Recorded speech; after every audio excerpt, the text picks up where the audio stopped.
Thanks, Ant. Hi, Thomas. How you doing? You good? Yeah, good. Thank you. Very well, thank you. Any players returning? Romero, Udogie, anyone back for Saturday? Yes, positive is that both Romeo, Destiny and Wilson is available for selection for the squad. Good news. Yeah. Obviously, disappointing defeat at Newcastle to go out the Cup, but I'm looking at January and 2 legs in the League Cup. You've got 2 European games. You've got a number of injuries. Is it fair to say all competitions it is pretty impossible to compete on all fronts? I know you want to, but it's impossible. I like to have a challenge that it's possible to compete on all fronts. If we're one, which I still think we're not too far from. If you look at the games, look at the game, then we're into the next round. Then we compete for it. But there's no 2 ways about it. That in general, if you want to compete over 60 games in all, that's tough. But that's part of it. I think it's also fair to say you can see every club is doing rotation in the Carabao Cup. Everyone, they have to. But not only Carabao Cup, they also do a little bit Champions League, a little bit Premier League. So that's part of it. And then you try to nail that perfect balance. I said to you in September, West Ham's biggest Premier League derby is Tottenham. I'm going to say the same again. Chelsea's biggest Premier League derby is Tottenham. Obviously, there's the North London derby, is probably Tottenham's biggest game. But there's a lot of intensity between Tottenham and Chelsea. Is this kind of game one of the many reasons why you joined this football club? Yeah, I think you put it quite right there. A game against Chelsea, especially a home game against Chelsea, under the floodlights tomorrow is going to be unique and special. Can't wait for it. The players are already looking forward to it. It's a fantastic occasion. We need the fans behind us. I know they do everything they can to try to create even more noise, make it this very difficult place to play. And as I said before, it's between us and the fans. It's the best clubs, the best teams. They're united. They're together in good times and bad times. We need to perform. We need to create energy. Can we get energy off the fans? Then it's like so positive reinforcement, and that's what we need to create tomorrow. I'm really looking forward to it. 5,000 away fans at Newcastle Wednesday. No trains back, full up. It's been a brilliant start to the season away from home in terms of the league. Just hasn't clicked so far. I think you've answered part of that question. The fans have said they want to do more as well for the pre-match atmosphere. Is it a collective, let's go out there tomorrow night, huge game. It's going brilliant away. Hasn't clicked so much at home yet, starting tomorrow. Yeah, that will be fantastic. That is the plan and the aim. As you said, 5,000 fans traveling on the road Wednesday night. That's incredible determination, and we need that from the fans. We need that from the team. I'm so proud of that and pleased with that. And then at home, I can't see why we shouldn't be able to perform and have a very good run at home. We play at maybe the best stadium in the world, definitely the best fans in the world, and we know that the sound level in that stadium can be insane. So it's up to us to do that together, and that is a collective effort. Thanks, Thomas. Welcome. Hi, good to see you again, Thomas. Good to see you. Can I please ask you about Mickey van de Ven? You spoke about it recently as well. You work with other good defenders in the past. His set of skills, how special it and how much an advantage Mickey is giving you defensively and also offensively? I think these days every player needs to both defend and attack and play the ball and forward and be good in the set piece and so on and so forth. Mickey, let's start with the ball. Very good composure, brilliant left foot, can go long, can play short, stand on the ball when we need to. Of course, his pace is quite unique. Then there's the cool defending in the decisive moments. I think he's doing that better and better. Then there's leadership. Then there's how good are you on set pieces, both boxes. I think he ticks a lot of boxes. It's just continuing performing at a good level week in, week out. different clubs, different teams have different way to operate. What do you make of Enzo Maresca's time at Chelsea so far? Won the Club World Cup in the summer, finished top 4 last season, won the Conference League. Yeah, of course. Enzo done an amazing job at Chelsea. First season, qualifying for the Champions League, and they say win the Conference League, so competing in definitely more than one front. Won the Club World Cup and had a decent start to the season. Very impressive. It was very clear what him and his staff want to achieve, how they want to play. So yeah, it's going to be a nice, good challenge. Another nice, good challenge in the Premier League against a very good manager and a very good team. The famous Battle of the Bridge took place nearly 10 years ago, plenty of yellow cards. Chelsea recently conceded their 6th red card in just 9 games. That lack of discipline, is that something that you can take advantage tomorrow with all the pressure your fans are going to put on Chelsea? Yeah, I haven't looked into every single red card that I've had of the 6 they got. Probably different reasons. Probably not only lack of discipline, can also be coincidence. So I don't know. It's about us and the game we can play, and we need to perform and be intense with a cool head. Yeah. Hi Thomas, how are you? I'm good, thank you. And you? Surviving, yeah. In terms of the home form this season, nearly all your points have come away from home. How sustainable is it for you to achieve your ambitions by just continuing that all season? Or how much do you need to start grabbing the home form and making it a fortress? Clear. I think it's if you want to achieve something big, you need to have a good home form and a good away form, and our away form is very good. Our home form, I'm quite convinced that when we've seen the end of the season that we would have had a good home form right now with the what did we play, 3 games home in the Premier League. It's a very small sample, so but it's up to us to change it around, which I'm convinced we'll have a very good chance to do tomorrow. You mentioned a little earlier, 60 games is almost impossible for your best 11 to play 60 games in the season, so rotation is necessary. In terms of fixtures, are we getting to a point now, or if we reach the point, are we soon going to get to the point whereby something needs to be done about the football calendar, because we are asking players to play too many games for player welfare, for supporters to even go to all these games? And obviously last year Rodri mentioned strike action. I don't know if that is something that you think is down the line somewhere. No, I don't know, but I think definitely we need to look into the calendar and the amount of games for the players. No doubt about that. We say it's impossible to play 60 games, 90 minutes, high intensity. So you need to find a balance of squad rotation and where do you pick your chips, put your chips in terms of where do you want to focus, because you can put yourself in between two chairs. But I think we need to look into it. There's also we love football, all of us, but I think when there's been, let's say, an international break and then we come back and start again, a little bit more fresh, all of us, fresh eyes, it's exciting. So I think there's something in that we need to look into. I don't know the answer to it because it's a pretty popular sport and there's a few quid in it, so probably a little bit demand from the broadcasters.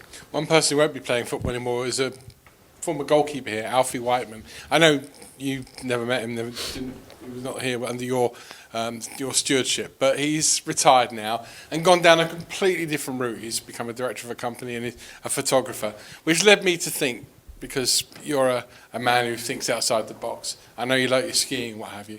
If you hadn't been a football manager, what would you have been? What would Thomas Frank be today on a Friday lunchtime if you weren't a football manager? That's a very good question. I think it would have been some kind of a teacher. It's my, in PE in a school or in a sports school or something like that. I think probably would have done something down the line of that. Ali. Hi there, Thomas. So I ask you about kind of on the fixture schedule as well, but also you're not maybe able to make as many rotation and changes as you want right now with the injuries. With your brand of football being so kind of involved with pressing and then the speed and the runs that the players make, are you compromised slightly with the inability to change players, maybe in what you can ask of the players and the amount of pressing in each game? I think it's the best thing is if you fully fit squad. I think every manager want that, so you can put the types up you want for each game, and you can rotate the perfect amount of minutes so everyone can be fresh. But that's not reality. That's very, very rarely reality for any manager or head coach. So it's about for each period or each game to find the right balance with everything. But there's no doubt that to play with the maximum intensity doesn't have to be high pressing or low. You need to play with intensity. No, every team needs to play with intensity if they want to compete. They can just do it in different ways. But there's definitely something to look into. No complaints, but now we have 2 days between games. There's a massive difference to 3 days. But we will find a way, and a lot of times it's just mental. And I think we are still early days of the season, so it's less important. But of course, when everything accumulates, it can be an issue. Just check on Dom Slanky, how he's getting on. Dom is. We're very aware of. We want when we get Dom back, we hope we touch wood, have him back and no setback. So we are. How can you say it? We are very aware of doing it the right way. So it's going in the right direction. He will not be available before the international break. So that's the status right now. Two of the longer ones I just want to check on. Dejan Kulusevski, I mean, how close is he to getting back just maybe on the grass? That's a good question. He's still not on the grass, and we're working very hard to get him fit as quick as possible. I think my message there is he's not on the grass yet. The other one was Kota Takai. I know you mentioned about in the last one. Just wondered, what's the problem? Is it the same foot problem? Quad. Yeah, quad. And he is about to be training soon. Yeah. You're welcome. George from the BBC, please. Thomas, hello. Sorry, just with all these injuries you've got, I think that's before today it was 10 and now you're 7. Just how hard is it to coach your style with what you want to do when you've got so many players out? Yeah, of course you want especially the key players to be available for as many matches as possible. I think I'll go that far that the availability is probably one of the areas that you need to nail if you want to have success in a season, and especially availability for your top players. And I think that probably definitely have to had impact on relegations, Champions League qualifications, and Championship. I think that Liverpool more or less had no injuries last year, struggling a bit more now. Arsenal had a lot of injuries last year, a little less this year, so that can be the decisive factor at times. What I would say is that there's two things I think you need to look into. The first thing is that if you can avoid muscle injuries, it's definitely hamstring, calf, quad, stuff like that. If you can avoid that because of a good gym program, recovery, the right way to train, the right processes, then I think you're halfway there. Then there is the contact injuries that you really can't avoid, and then that's return to play again. So that time from when they got injured to the come back to the training, that's the two bits you need to nail. And I think on soft tissue muscle injuries we were quite good, which I'm very pleased with. Now it's just with the I can say not odd injuries, but contact injuries and some odd injuries. We need to get the return to play time down. Tottenham's record against Chelsea hasn't been very good of late. I think it's 4 straight losses, but in particular, 2 of the games at the Tottenham Stadium have just been absolutely crazy. And I just wondered if you remembered watching some of them in recent years, if you're aware of them, and just in general, are you aware of the record? I mean, it's just some of the matches have been mad. I think Tottenham have conceded 8 goals, which is before your time, obviously. Yeah, it was entertaining. We are in an entertainment business, aren't we? Yeah, remember the first one. What was that? The 4? What was that for? Or they were the 9-man 4-1. Yeah, 4-1. Yeah, I remember that one. That was crazy. But yeah, that's in the past. I just some games we were a part of that everyone will remember for whatever reason. Hopefully we're part of a game everyone will remember tomorrow and we come out on the winning side. But it won't be as crazy as what's gone by previously. Yeah, you never know in football. So you never know. You're welcome. Finish with George at the back, please. Hi, Thomas. Just to follow up on that, each of these games has kind of a story of its own. Those 2 ones for Ange, Pochettino's first season, he beat Chelsea 5-3, and it kind of really kick-started his reign. Whatever happens tomorrow, you'll obviously be confident you'll be a long-term success here. But how sort of excited are you to kind of be part of this kind of story and this rivalry, and I guess write your own story for this game tomorrow? Now, very exciting. Really looking forward to it. There is a London derby between 2 big rivals. There's so much on it against a very good Chelsea team. It will be a completely very, very, very competitive, even game under the floodlights. It's got everything to be a top game where you will be on the edge of your seat, hopefully, if you're a fan or part of it. So hopefully that's the case. We need to come flying out and get the fans with us, and I'm very, very positive about us coming out and perform very well tomorrow. And just with Christian Romero, and forgive me for asking this, but it was this game last season where he was injured and he come back and he got injured again after 15 minutes. How sort of fit is he? Could he have played Wednesday, for example? How much confidence have you got in his fitness going into this one? It's not sort of a rush decision to bring him back for this big game. Very aware of try to be able to take the best possible decisions. Of course, in the end, I'll get a lot of information from medical staff, performance staff, but in the end, it is always on me. If a player breaks down, it's on me. It's not on the medical staff, not on performance. It's always on me. I take decisions. I'll get all the informations, and then I need to take a difficult choice, or a brave choice, or easy choice, or decision. So that's it. If he was fit enough, he would have been involved Wednesday. So he's ready to be involved tomorrow, and let's see how much. And I know you haven't got many defenders, but him being back, does it kind of open up the possibility for five at the back, 3 centre-backs? I know Chelsea have faced that in recent games, and I think Enzo Maresca's been sort of unexpectedly facing that as well. Yeah, I would say that to have him back, it could open up for it. Also, we got Dest back, so that's also positive. It was a little bit more a challenge against Newcastle with a few less options, but as I said, I think we perform well in many areas. You mentioned that we're in the entertainment industry. It feels like it's a really good team clicking. Xavi Simons would play a big part in that with his creative skills. Where do you see his game being at after a couple of months? Do you feel like he's improving with every match? Are you sitting down with him and talking through what you want to see from him? How do you feel he's settling in to a new league and a new country? Yeah, I think it's probably too much to put everything on Xavi in terms of when he is clicking, then the team is just free floating. I think when this team, and then we always challenge to go too far back, but when he was clicking quite well the last 2 seasons, definitely involved most likely Maddison, Kulusevski, Son at the same time. Don came to the club last year, first year, yeah, as I remember.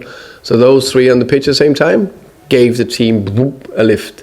So that's why it cannot only be on one player, in my opinion. It need to be on 3 to 4 to get the team clicking. But I also understand there's some players that need to add more to get the team free floating. And in that case, Xavi is definitely one of the players that need to do that. I think he's taking steps forward. I think that the game against Newcastle, I think he found some good positions. I think he had some good actions. He's getting into the right areas, and now it's just the last decisive pass action that can make the difference. I think his fitness is growing, his intensity is growing. He is come to a country where I need to train with high intensity. It's a league that's playing with high intensity, and I'm asking him to work harder. That's 3 things to tick Then he come into a team where we are finding our way together.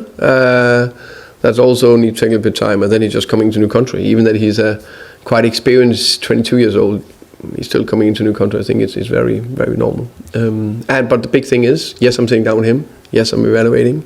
And yes, I think he's taking steps forward. I remember the day he signed, we came to speak to you for a press conference, which got pushed back, and eventually we did it and we got over the line. And you just seemed so enthusiastic that there.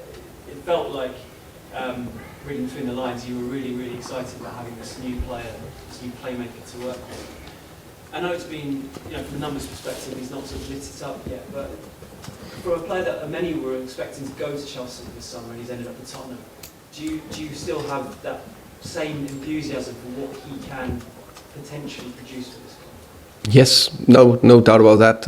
Not in doubt that Xavi, he will perform very well for us. And that is, as I said, it's down to him, to me, to the team, to everyone, to get it done. And I think the one thing you don't have in football is time, but it will take time. It's completely natural. I think sometimes you can't talk about processes and time and all that, but reality is you need it. Everyone need it. I'm confident. I'm sure it will happen. And speaking of taking time, James Maddison, he's got an ACL, but we all know there's very long-term injuries. I think he said in his own video, in talking about his recovery, that he didn't want to rush it because of it being a sort of really key moment in his own career. Looking at the time frame, do you think it's realistic that he'll play again this season? This season? That I don't know. The short answer will be maybe. I think he got the injury in July. I think we need to get past Christmas to see how quick he is. He's doing normally, you say, around 9 months, as I understand it, without me being a doctor. Let's see. Matt. Hi, Thomas. Hi. As you mentioned, Tottenham obviously have a pretty poor record against Chelsea in recent years. A lot of the squad will have bad memories of playing against them. How do you sort of get them over what seems, I don't know whether it's a mental block at times, or how do you sort of approach that? The way I work, I'm not looking too much into that. I just see the next game as a top opportunity for us to perform well and win, and that will never change no matter if you play 10 top games or 10 bad games, or it's always a new opportunity in front of us. I think it's about being positive and believe that we can do something. Then I know there's some teams that are more difficult than others, or there's a history or easier or whatever, but it's the same approach every single time. So I'm very optimistic. I'm big belief that we'll go out and have a big performance tomorrow night. Do you think records like that, especially in derby matches, is sometimes a case of maybe the occasion and it's sort of easy to become too emotional? Yeah, I think it's sometimes there is. It definitely will go a little bit up and down. Sometimes there's a little bit of momentum to one team for a small period of time, and then that will change. So, I think one of the biggest derby in the world is probably El Clasico, Real Madrid and Barcelona. There's also been some times where Madrid or Barcelona was on top, but then it changed on the other team. So, probably a good time to change the momentum, and that gets us on top. And does a game like this sort of force, in a way, how you approach it? It's pretty difficult, I guess, when the atmosphere is going to be as good as you think it will be, to go and sort of sit back and... We will not sit back. We will. I think it's very clear. Maybe you haven't seen our games against Villa. I think, for example, we were very aggressive, running forward, pressing forward. So I think we've done that in every single game. So that will not change.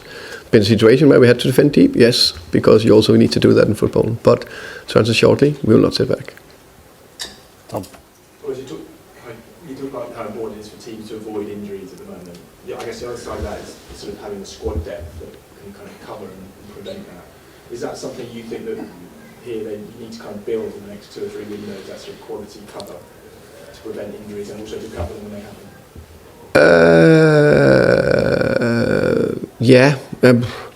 I think it's about. It's always. I don't know exactly what the exact number of players you need to have enough depth, because I think you need to have enough robust depth in the squad. So, for example, I don't think it's the right answer to get 30 players. I think there's way too many for us to go extreme.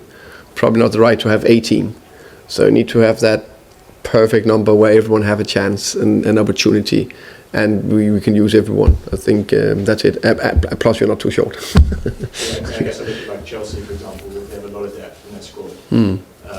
They spent 300 million more than Tottenham in the last 3 years. You've got Arsenal, Liverpool. I mean, I guess it's always the challenge for Tottenham coaches. How do you compete with these teams spending so much more money on their squad? Yeah, of course, it's up to us to try to shorten that distance as much as possible. But of course, I think it's very evident that the more money you use in the squad, you have a better chance for success. But it's not like it's 100% sure. So can we nail the culture, the way we want to play, how we develop the players, how we develop the team, make even more togetherness, cohesion, then we will be able to get a little bit closer, hopefully. I guess it's something you're used to, Brentford kind of outperforming those kind of spending figures as much as possible. Yeah, I think it will be the same here. But even if you're at the top, can you outperform that as well, if that makes sense? So it's all about trying to outperform what you have to work with. And just on Solanke, after the international break, it's Arsenal. Just wondering if, when he's back, will he be available, or are you expecting him to have to kind of have a pre-season almost again, kind of a few weeks? No, I think when he will be back, he will. I think it will be. In football, you can never be 100% sure. I think it's very unlikely when he's back for the first game that he'll start. That would probably not be the right way to do it. I haven't seen any player do that when they've been out for 3 or 4 months. So most likely when he's back, he will come off the bench and then we'll take from there. Finish with the last, please. Joao Paulinho and Rodrigo Bentancur have been really important in the past few weeks with that kind of playing kind of a lot of football and a lot of minutes. How are you kind of managing their importance, but also like ensuring that they're available to play in consecutive matches, Premier League Cup, Champions League? Good question. I think it's, of course, I think to still try to get the right rotation right. I think again we're early doors in the season. It's not that. I mean, it's more mental. You can be able to go again, physically go again. I think that's a part of it. But of course, we need to look into to hit that perfect little rotation sometimes to give them a breather. And then Colomani's obviously ramped up in the past couple of games. He's really got off the bench, played great 90 minutes. Is really kind of impressive. Where is he at? Also, kind of physically as well, because he didn't have a pre-season. And I suppose how impressed with his starting Tottenham shirt. I was pleased with what I saw from him against Everton. I think there's been glimpses in all the four games he's played or something like that, the last 4 games. I think we will see him hopefully get it better and better because he will have more physical training and games minutes in the bank, so he'll be able to play with the intensity and the sharpness he needs. So that'll take a little bit of time, but sometimes it go quick. But I think it's natural that to get the rhythm, you maybe need 3 games in a row or something like that. Okay, perfect. Thank you. Same, guys.